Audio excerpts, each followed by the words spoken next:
Hello there, ladies and gentlemen, this is the Big Man Boisterous coming to you with some Diamond League destruction on Metalopolis. Over here in the left position we have Bombrider spawning in as the red Zerg, and down here in the south we have his opponent Zera spawning in as the blue Protoss. As this game starts out, both players are throwing out their manner. Not a whole lot happening from either one so far, just standard stuff, building workers, probes and pylons, all that jazz. Yeah. They're just they're just macroing right now. There's no sort of crazy cheese coming out of the Zerg player, even though crazy cheese is hilarious. I think he actually got a scout out on that Nexus without actually letting his Overlord be seen, but now he is going to let his Overlord be seen. And he actually could have done a lot better with that if he had just not let it gotten seen and just let the probe find his base eventually. We do have the fast hatch coming down, which is something I very well promote amongst my Zerg allies. I love it when they go for this kind of fast hatch play on this map, just because Protoss can't really punish it that effectively. They can kind of push in there early if they go for like really fast 3 gates or really fast 4 gates, but it's hard for them to do really anything that awful to you, especially because you can just drop spine crawlers, and spine crawlers are really good on a map like this, and Zerglings, which you can just have like flank around from back here and snipe all of their stalkers and sentries. It's a very good map for that fast expand play. Yeah, not that much interesting going on. The Protoss player is starting Warp Gate. Actually a bit off time. I think he should have been like clicked on the cybernetics core, just spamming the Warp Gate hotkey, or at least that's what I do, and that's how I get my amazingly fast Warp Gates out. But it's only like a second difference, so it's not exactly the most important thing in the world. We do have the queens coming out for Bombardier, one of each hatch, so just the average. And still nothing all that interesting. I'm surprised that we're not seeing any other gateways or anything like that coming out of the Protoss player. Up there is the second gateway, and I'm guessing he's going to drop the third gate once he gets 150, and there's the third gateway. So we do have 3 gates coming out of the Protoss player. I mean, standard would dictate that he's just going to go for a 3-gate robo, which is good against Protoss, or good against Zerg, excuse me. It's not the best. I like 3-gate Stargate personally against Zerg players, because then you can get out that one Void Ray and just clean up every Overlord and really give yourself map control. And even if you really want to, sneak in there and do some harass on the drone line, because really one queen is going to do a lot of damage to a Void Ray. But usually you can kill a queen with a Void Ray. Especially if you manage to charge it up like on the extractor or something, then you're gonna have no issue killing off the queen with that Void Ray. We do actually have a lot of drones coming out for Bombardier, and most of them are in the main. I think he needs to maynard some of these down and start actually mining in his natural effectively, because right now this is an oversaturation of drones, I would say. Other than that, we have the Robo Bay coming up, Robo Facility, excuse me, coming up, so I was correct about that 3-gate Robo decision. And the Observer is coming out, so he's going to have some pretty good scouting information, because there's no layer yet. That's an interesting choice. Usually you see something, some layer come out by now. Typically most players would have started their layer by the 7-minute mark. But it looks like we're going to have Roaches coming out, so I think he might just be saving his gas for Roaches.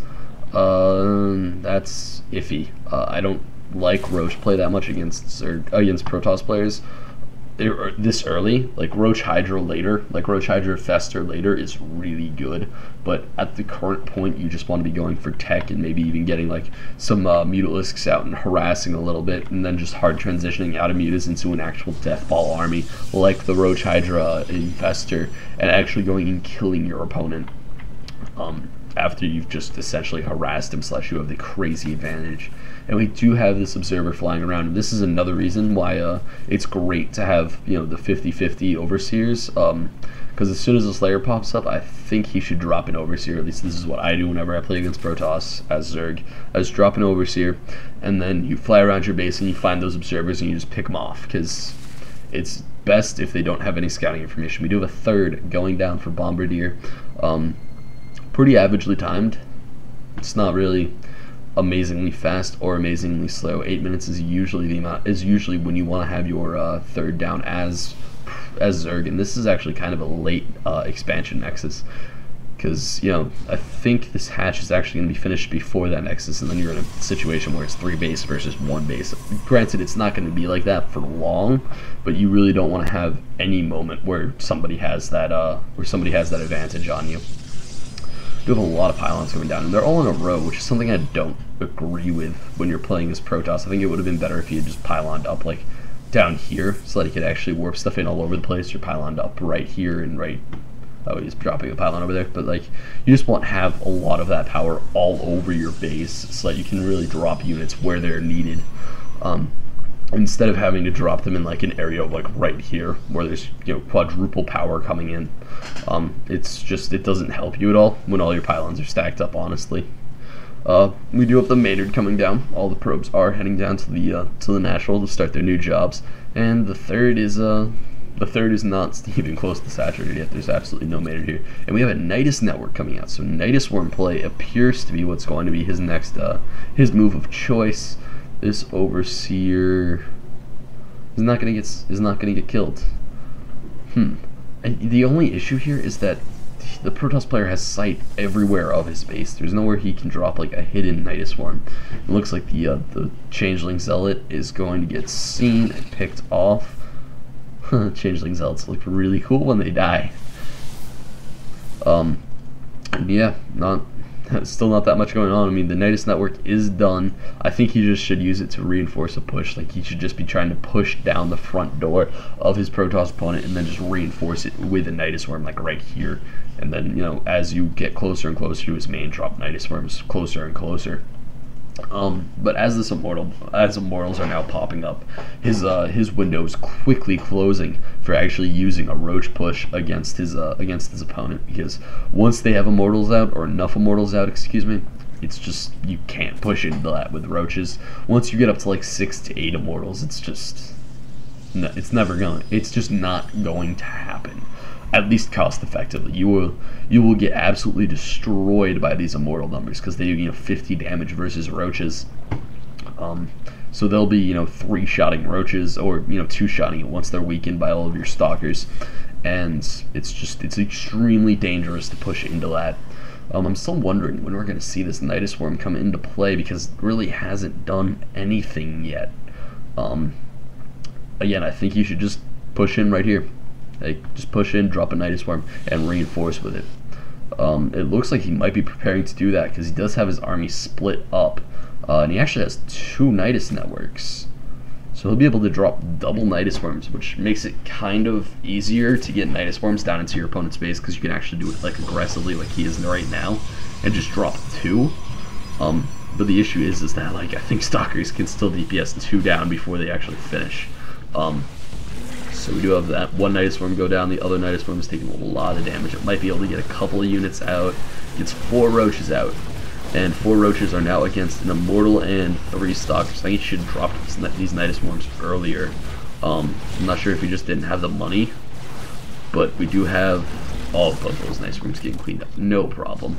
So that was not an effective use of, you know, 400 minerals and gas by our Zerg player. It looks like he is going to unload all of his units, so I would expect to be seeing a push come out from him, and then just reinforce it with Mangst. Screw you.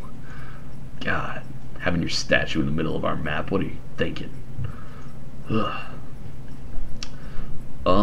Yeah, looks like the Zerg push is coming out. He is lining up behind the Mangst statue of his opponent player in this little foresty area. Yeah, it looks like he's just going to be reinforcing this with a Nidus Worm, which again is a great play. I don't see why more players don't do this, because Nidus Worms, everybody thinks that they're just there for ninja attacks, but it's basically like the warp gate mechanic, where your soldiers will spawn out at your opponent's main. Like, you can just do this, and then your guys are spawning literally in the front lines of the combat. And this is what I'm talking about with all these immortals. look at how fast this Roach Force melts. Like, he's doing a lot of damage to these Stalker numbers, but it doesn't matter. It's just too many Immortals, to be honest. And it looks like all of these Night Swarms are going to go down. He might actually get a lot of Lings into the main base of his opponent. Let's see where... Oh, wow, 26 workers killed. So he actually cleaned up almost every worker at this natural. And that's a lot of damage done to the Protoss player. I'm not sure if the Protoss player can even really come back from this, because again, that was a scary amount of damage. And this photon cannon looks like it's going to manage to pick off all of the Zerglings, as the last one tries to kill it, but nope, it lives with like 98 health left. So yeah, this is a lot of Immortals. And I think, is he still cranking them out? He's not actually. He's stopped Immortal production. I'm guessing that's so that he could try to repopulate his probe lines. And he does have a third coming up, so he is kind of just hopping back from this and just going really economical.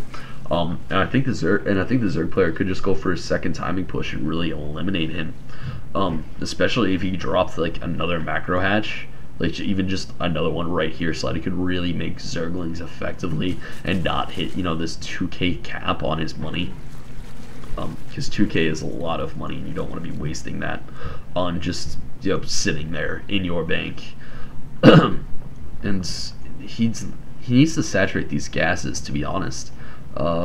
He's only working off of 3 gas, so he really needs to get those other 3 gases that he has up, and he's just not mining from out, because really the gas is the limiting factor currently.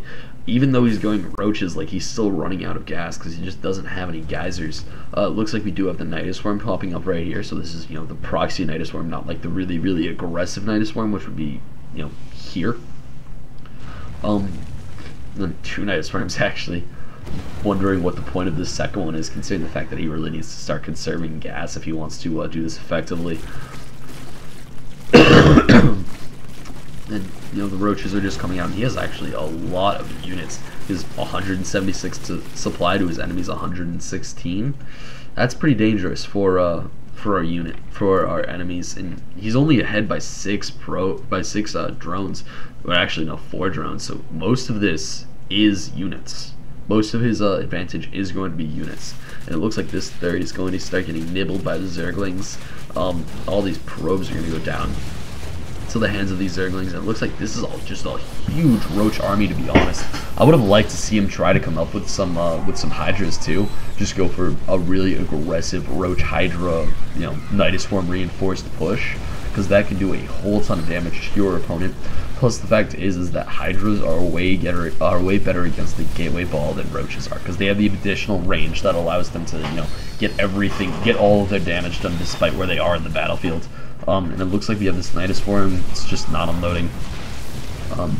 Not the most effective way to handle this attack, but I think if he just goes for it, he can probably snipe off this Nexus pretty easily. And he's actually just going to try to crush through his opponent's army, which is an interesting choice. Does he have any more roaches coming up? He still has 5 roaches coming out. He needs to really be producing, you know, just a ton of roaches, and I think the main issue for that is that he has no gas. So he does need these gas geysers. However, the supplies are 114 to 71, so there is a huge advantage to the Zerg player. And the fact that he just sniped off that third is even bigger, because this isn't really a mining base anymore. There's only 2 patches left, and there's, you know, 110 in those patches.